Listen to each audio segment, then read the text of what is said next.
Nous allons passer à Monsieur Dantin pour 1 minute 30.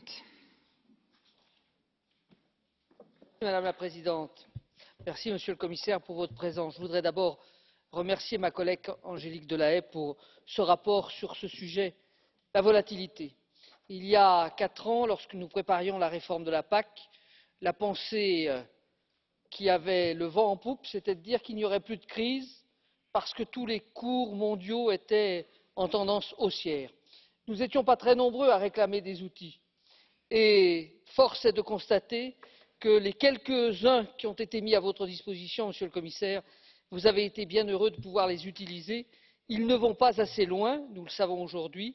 Il nous faut donc, comme cela a été dit, nous servir de l'omnibus pour parfaire la copie et redonner aux agriculteurs des outils de gestion des marchés.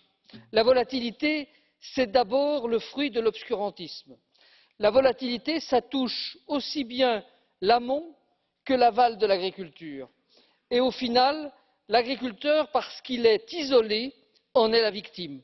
Il nous faut donc résolument non seulement trouver des outils, mais aussi accompagner les agriculteurs dans une meilleure organisation, leur donner des contrats qui, sur la durée, leur garantiront un débouché, un revenu et qui permettront aux industriels d'avoir aussi une garantie d'approvisionnement. Parce qu'on parle toujours des crises quand elles sont au détriment de l'agriculteur, mais nous avons connu dans un passé récent des crises qui étaient au détriment de l'aval.